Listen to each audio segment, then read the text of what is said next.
This is the kind of car content that honestly makes the whole genre fun.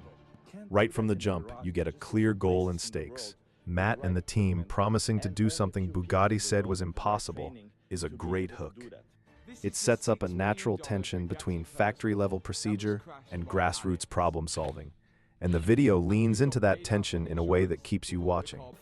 What I really liked was the storytelling. Within a minute, you know this isn't a routine repair. A crashed $6 million Pur Sport, an owner who bought it back after insurance, and Matt being asked to try and fix it. That emotional and financial angle gives the whole project weight. Matt's on-camera personality helps too. He's confident without being cocky, and the moments where he admits he doesn't have special tools or training are honest and dramatic in the right way. The banter with Tony and the small wins, taking trim out, getting airbags removed, create good rhythm and keep the human element front and center. Visually, the video is strong. Close shots of hands working, the fast cuts of bolting and unbolting, and especially the reveal of that gearbox crack are satisfying and tactile. Those shots are the heart of this content. They make you feel like you're in the garage helping out. The crew also does a nice job explaining the constraints. Monocoque connections, all the plumbing and wiring, and the claim that only a few places in the world can split a Chiron. Repeating that point sells the scale of the undertaking. That said, there are a few places where tightening and some added clarity would make this way better. First, the technical explanation around the gearbox crack needs to be simpler and stronger. The video tells us a huge crack could make the car unrepairable, but it doesn't explain what that actually means mechanically. A two-sentence plain English explanation from an expert, what parts could be destroyed, what a rebuild would actually involve, or whether components could be welded or need full replacement, would go a long way for viewers who aren't gearbox nerds. Second, the safety framing needs to be clearer. The line that you can't do this in a garage is dramatic, but the edit sometimes toys with doing it anyway. A short on-camera disclaimer, we're not recommending this for viewers. Here's what precautions we took. Here's the insurance and liability situation. Would be responsible and would avoid inspiring dangerous copycat attempts.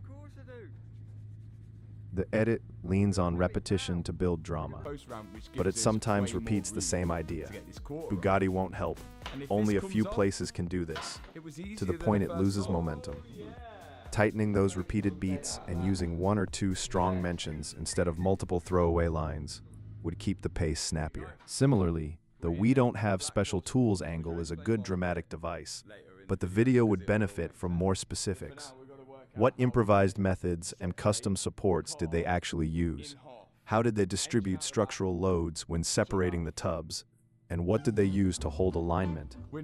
Even simple overlays, diagrams, or a quick animated schematic showing the piping and wiring routes being disconnected would increase comprehension for casual viewers.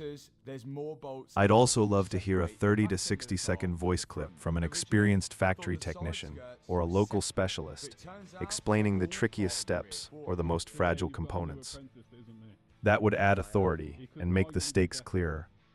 If getting an on-camera expert isn't possible, a phone call overlay, or even a captioned quote could help. Practically, a couple of small editorial changes. Dial back on echoing the same line about manufacturers not helping. Insert a short explainer right after the gearbox crack reveal, and add a brief visible checklist of safety steps they took when they actually split the car. A short cost and time estimate would be a nice bonus too. Viewers always want to know what resources a repair like this consumes.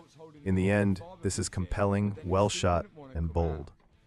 It nails the dramatic tension and keeps you invested in the outcome. With clearer technical explanations, a stronger safety disclaimer, a bit less repetition, and one quick expert soundbite or diagram, the episode could move from great entertainment to a genuinely useful resource. Keep the ambition and the hands-on moments.